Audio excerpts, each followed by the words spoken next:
Welcome, everyone, to HTEC Today. In this episode, we're diving into one of the biggest and most interesting challenges in technology, and that's the future of telecommunications and how AI is reshaping the industry. I'm joined today by Phillip, who brings a wealth of experience and perspective to this topic. Phillip, you've worked closely with telcos and technology leaders around the world, and you've shared a lot of thought leadership about how the industry can move forward from simple connectivity to actually delivering real intelligent value. You're also part of the HTEC team, where you help telcos and tech partners explore new models and how to unlock potential through AI. So great to have you with us, Phillip. Thanks. Excited to be here. It's an exciting time for the industry, for us in HTEC. Yeah, without a doubt. So looking forward to the discussion. And for today's episode, we're going to look at 5 parts of the telco story. There's many parts of telco. It's a wide kind of subject area. But where we want to go through is where AI and innovation right now is helping telcos evolve. And some of them are very forward, and some of them are still figuring out how to innovate in this new kind of period we're in. So we're going to go through kind of the current state of telco, why are old models not sustainable? What are the strengths that they have today? Where does AI fit into all of this between data and infrastructure and value? We'll dive into the kind of an industry-specific term, which is homes passed versus homes connected. And how do you close that gap? Why is it important? And then finally, what does the future of telco look like, and how partners like HTEC can kind of help drive that vision and innovation in there. So with that, Phillip, let's start here. Historically, the telecom industry has been built on voice, SMS, mobile data for decades, and it's kind of enjoyed the benefits of that interaction between customers. But how sustainable is that today? But there are many different paths forward that can get us out of that downward spiral. It's an interesting point. So do you think the whole industry is just trying to innovate at the same point? Like, is it driving down costs at the same level, maybe at the infrastructure level? Like, where does it fit with the revenue model? So we have to be careful of talking about the telecoms industry, because it's actually a bunch of smaller subsets. So most of that line of thinking around cost of capital applies to the sort of more mature US and Western European telcos. If you look over the last decade, there have been some outstanding outliers in terms of value creation, particularly in emerging markets. So what Jio achieved in India, and that the valuation north of as they're heading to a partial IPO, north of 100 billion from Australia, was achieved by a very unique strategy of massively rolling out network capacity, but at a price point that was very hard for others to bear. If you look at the Middle East, there's the technology forwardness of those Middle Eastern telcos leads the way. So the argument of telcos are not sustainable, I think, is particularly applying to those more mature markets where there is intense competition. I mean, how much of this is just pure competition, and how much is it kind of changing user expectations? Are they just not interested anymore in some of the previous models to pay for telco services? I remember when I first picked up a mobile phone and I was paying per minute for connectivity and per SMS and per megabyte, I think, for data. How many of us do that now? Probably none. As the all-you-can-eat bundles reassume things, we've been spoiled by the sector. They've been giving us increasing connectivity, increasing coverage, increasing reliability, at decreasing costs for as long as one can remember. And that's largely regulatory driven rather than just competitive intensity. Yeah. So if I could summarize, it's a business model that's been, I mean, it's evolved, but for the current business model, it's under a lot of pressure, is what it Yeah. sounds like. But there are opportunities to come in. Um, Let me just ask, with all that pressure, like, I mean, where are the strengths that the telcos still have? What can they be? What can they leverage towards innovation right now? Yeah, that's a great question. So let's just pick up on a few of them.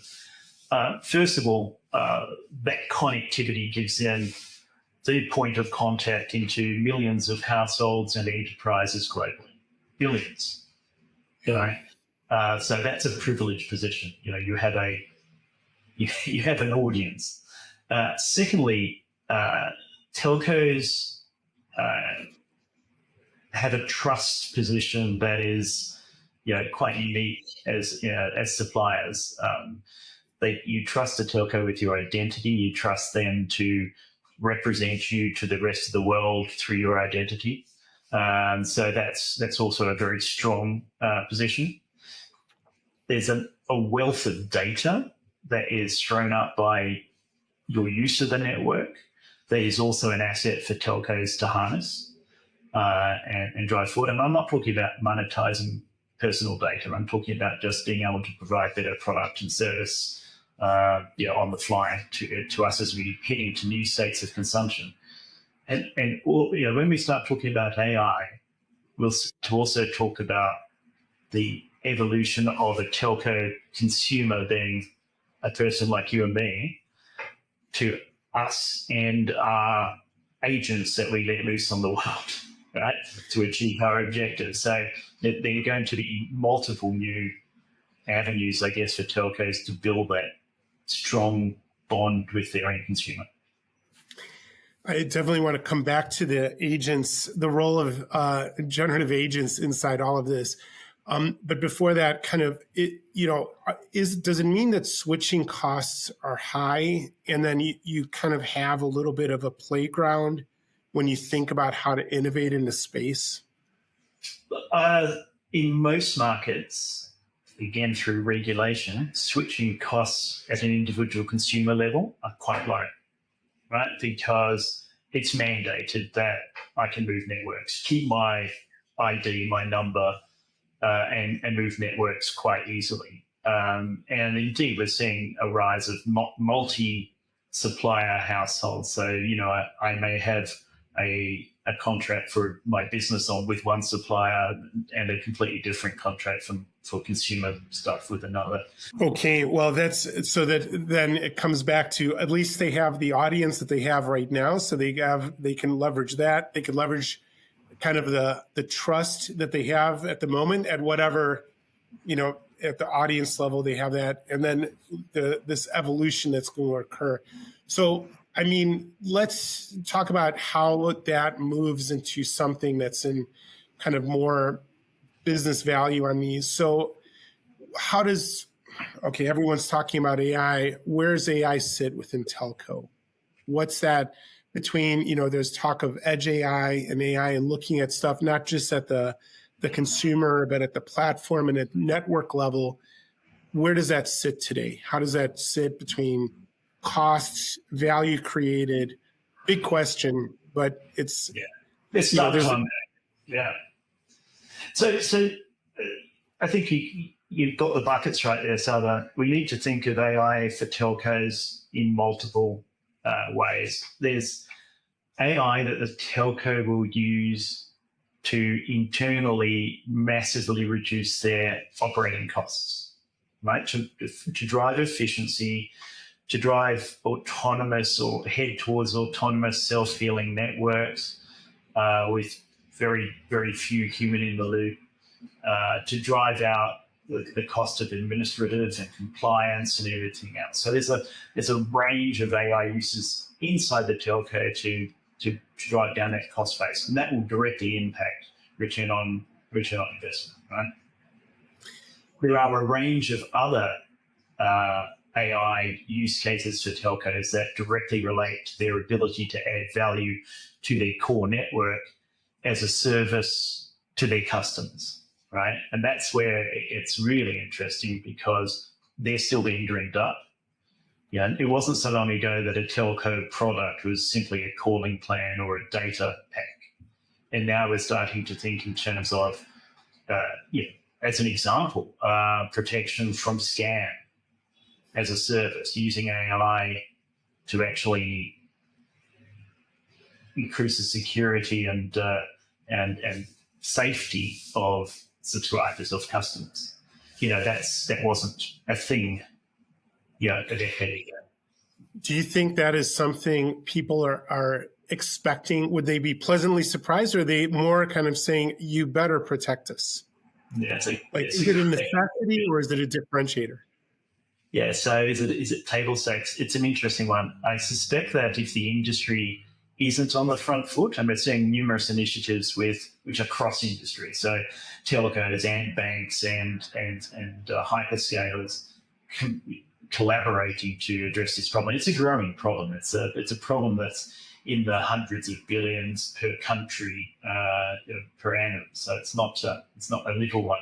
I think there's ability before then to think in terms of a basic product and enhanced products, and think of it in terms of potential revenue uplift.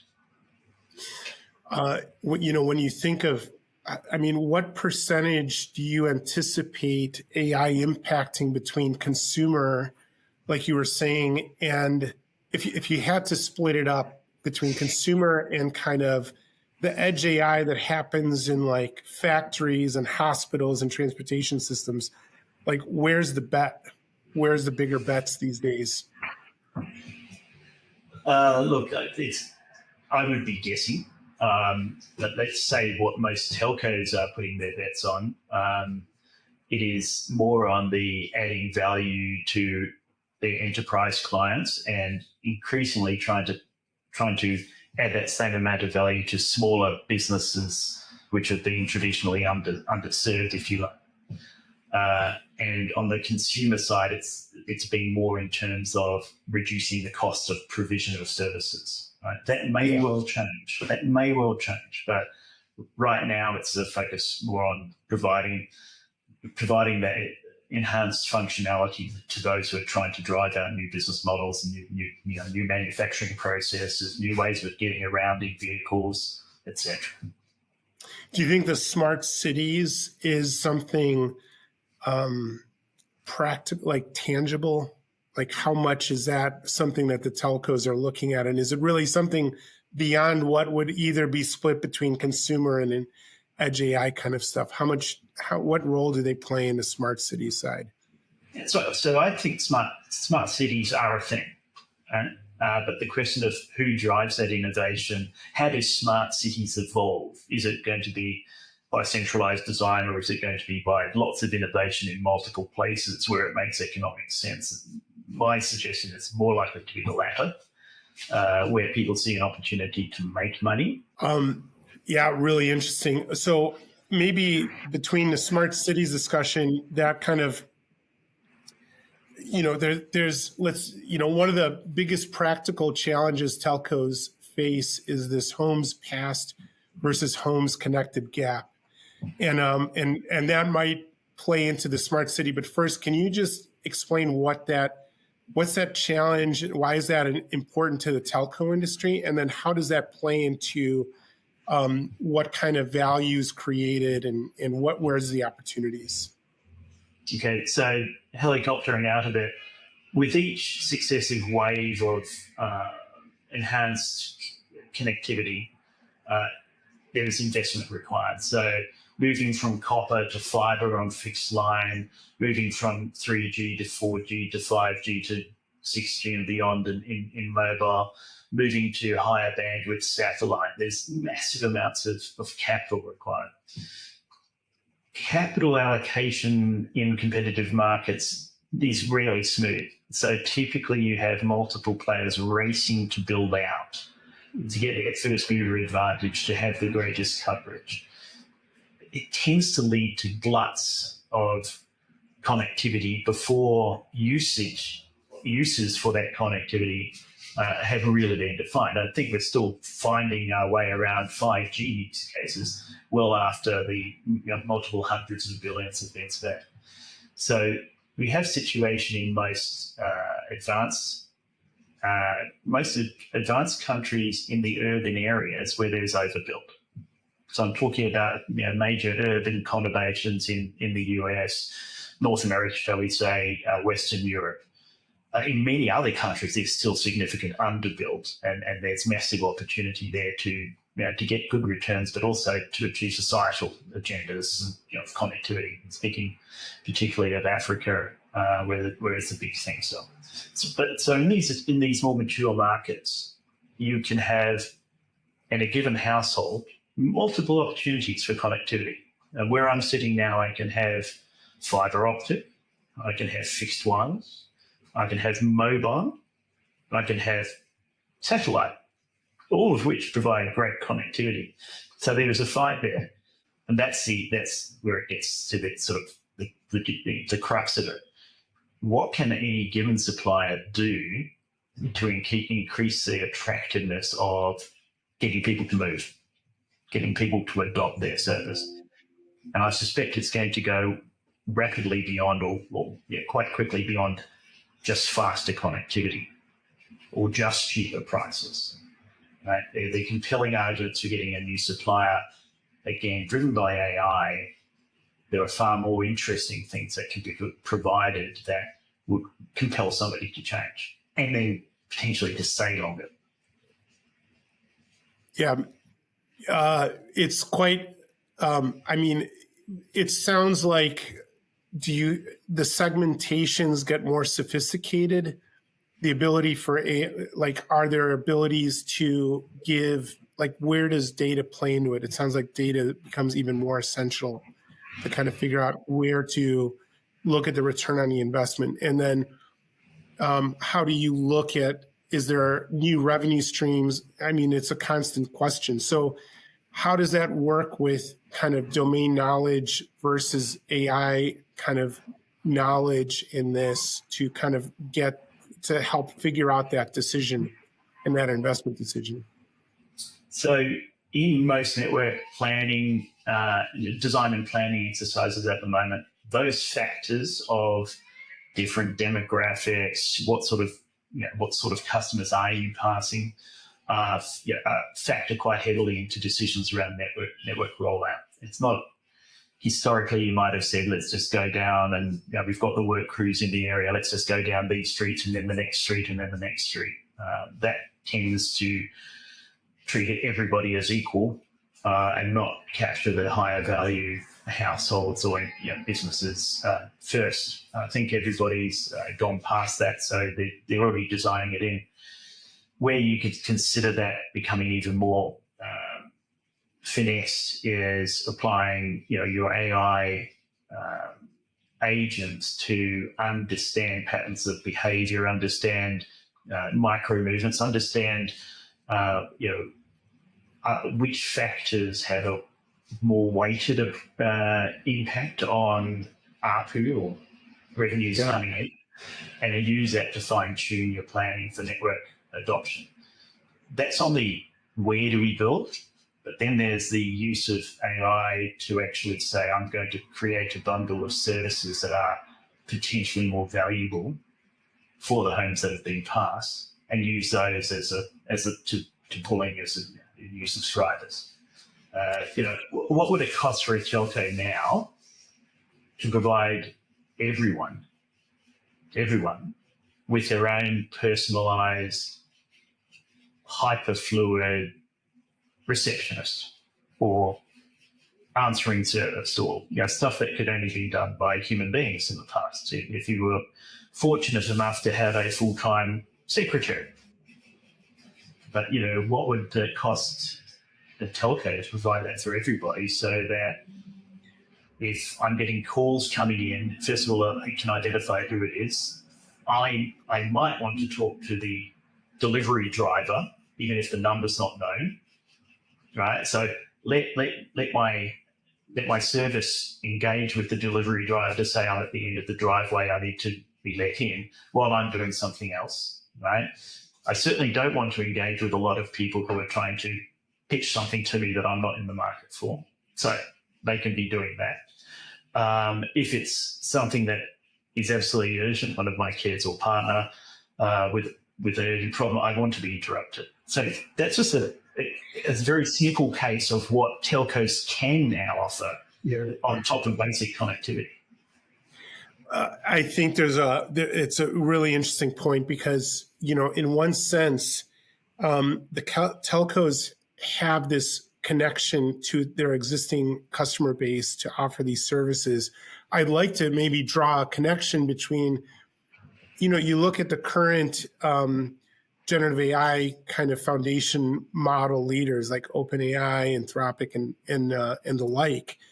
All the cognition flows through them. Right, all the tools of figuring out how to add additional cognition are flowing through their platforms, and many times these platforms are they're absorbing or enveloping startups because they just decide to offer the same feature because the startups don't realize the threat that cognition has to them. So similarly to telco, I mean, it's with that connection through to customers in a way that's maybe the generative AI kind of players do not have. I mean, is it a race between, now thinking about this, is it a race between getting to the customer and the attention to the individual by the telco or by this new kind of cognitive pathway that people are going into? Just thinking very far out. I mean, what do you think, how does that affect kind of long-term strategies? In terms of these things that play out right now, right? Some of if you look at the growth of the OpenAIs and the Anthropic, the value growth, I mean, they're more valuable than most large telcos. So it tells you which way the market is thinking about these things. Sure. But in terms of being able to reach, let's just say, consumers, they struggle to monetize. It's one thing to give away a service for free to hundreds of millions of users. That's not sustainable economically. We all know that, but the valuation is about cash. Telcos can provide services on far reduced cost bases. You don't need to have full functionality of the GPT-5 to provide the services I was just outlining in terms of answering a call. And indeed, a telco, you can put it on the edge of the network so that things like latency are, it's very fluid interaction. People are not getting this, I'm dealing with an IVR, push one for this, push two for this. It's actually a conversation with essentially my agent around access. So telcos are in a unique position where they can deploy services that are customized for their different audiences, whether it be large business, small business, consumers, and don't have to have the full cost of expensive large language models sitting elsewhere. Right? Yeah. But if the cost of those large language models is going down, each iteration, and you just have to assume that consumer land is going to be one of the battlefields. Who is going to be deploying agentic type services to consumers primarily? So that's going to play out in the next, it's already playing out, but certainly in the next couple of years. So 2 points to this one. The first one is, I guess it would be a question of, can the telcos figure out the innovation model ahead of the generative agentic models that are out there as they're racing to consumers? Like with OpenAI's Sora, they're kind of hitting a certain path now that's capturing market. So that's one. Can they do that faster? And the second one is, are the telcos afraid of AI? You're opening cans of worms there, Sava, but let's have a go at this. So these two different ecosystems, the telco ecosystem and the Gen AI ecosystem, call it that, are just moving at very different paces. Right?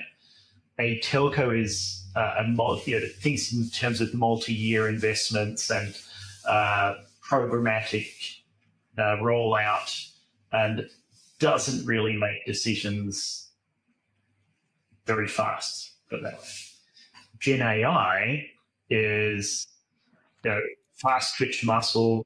That said, it's not over yet, right? And again, it's because of telcos, position and historical role that they still have a real chance at being part of this innovation wave and capturing the value of the AI wave.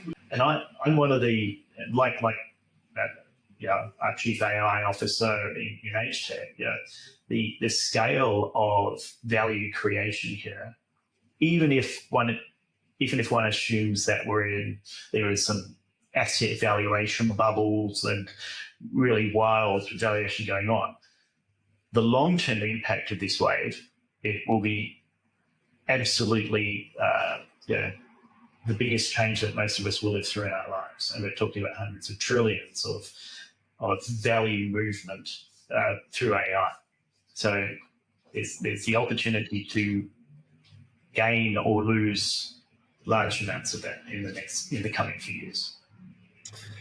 How do you think, coming back to this decision making, how can telcos make those decisions faster? Do you think how is the potential for them to make those decisions faster? Is it getting closer to the market? Is it something where different insights or tools can help them make those decisions faster? Is there how, if you were in their shoes, how could decision making potentially improve? Yeah, it's very difficult to have a business model set up one way, all of a sudden start acting completely differently, faster, and the risks inherent in that are probably pretty high. I guess when we do talk about it, though, the ability to deploy new products and services faster through applying AI is absolutely there, right? So building products with AI inside them, right? It's not the same as having to reprogram core networks. So putting a lot of functionality around the edge or in the cloud and having it able to be deployed faster than traditional telco products is one path.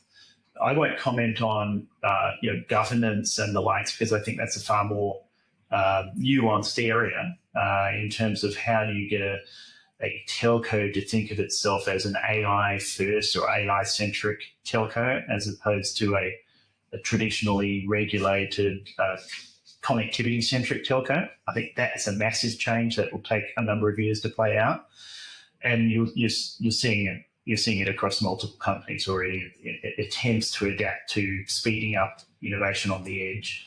Lots of partnering going on between telcos, but also between telcos and their ecosystem. So it's a challenge, but yeah, we'll see multiple approaches coming over the coming years. Okay, I'm going to throw one more question at you, and it's about this AI first telco kind of reimagining. In other industries right now, there's been observation that the processes and workflows are kind of collapsing in time. So you have, especially in the medical industry, along clinical pathways, that connecting the tools, like going from a CT scan to a therapy plan that used to take a week, could now be done in under an hour. And so you're seeing this collapse in pathways across all parts of the hospital or the kind of the clinical flows. And do if you have to think about like the telco space, is that possible?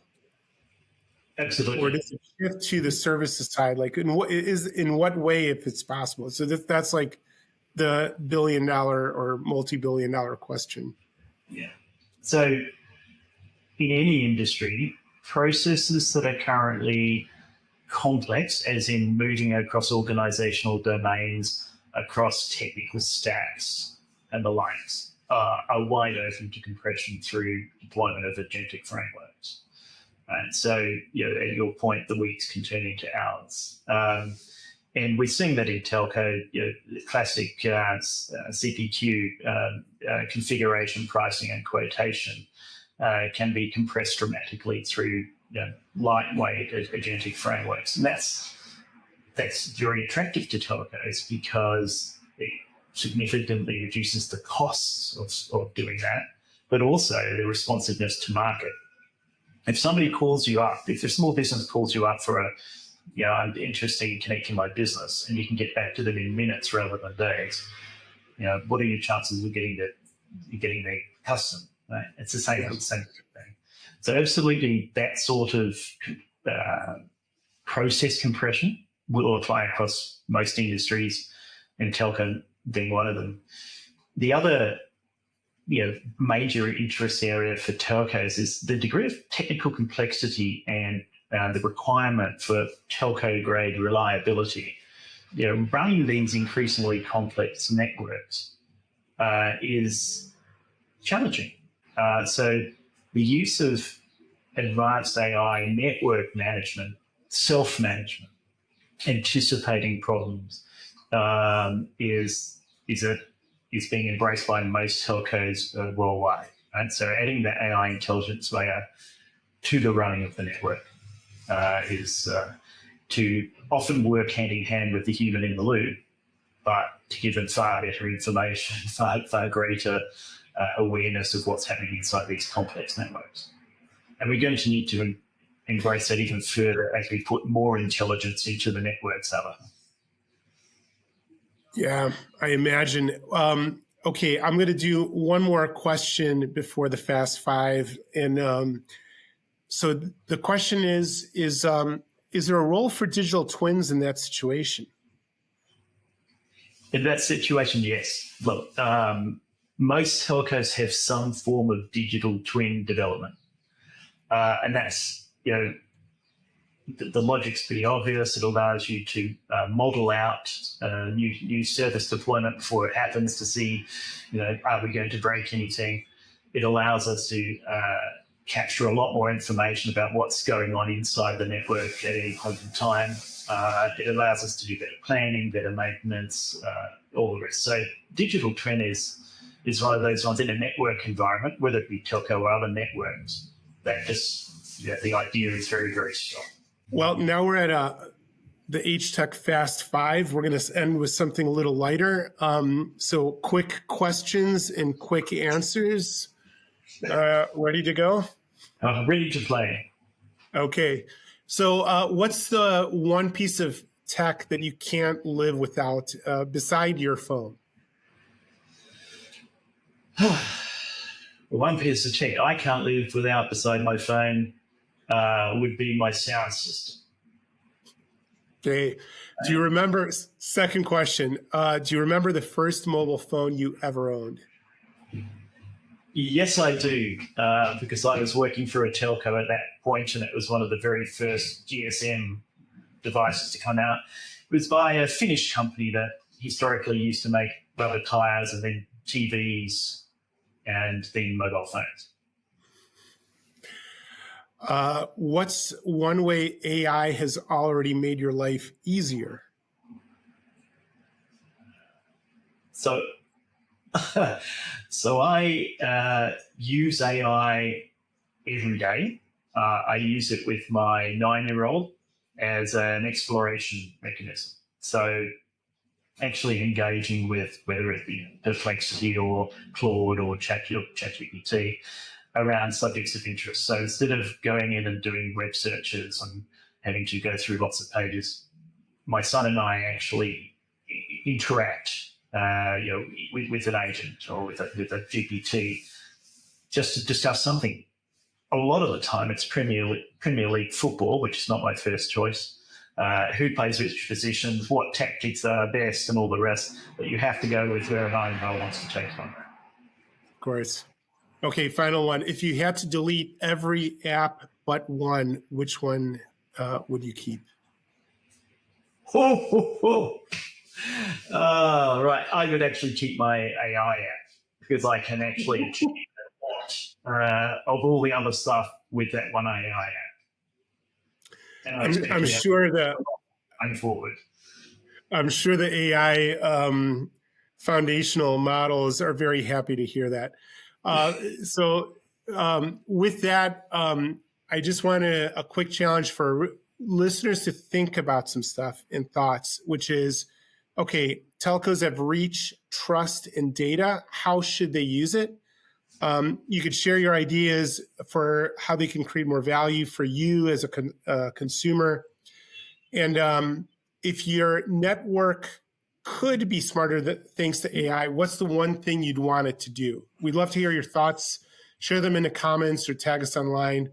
And so I'll just say, Phillip, thank you for joining today. This has been a really fascinating discussion with some curveballs in there. We've covered a lot from where Telco stands today to how AI and trusted data are changing the game. Also, thanks to our viewers and listeners. Don't forget to subscribe to HTEC Today for more conversations like this. That's all for now. See you next time. Thank you so much. HTEC.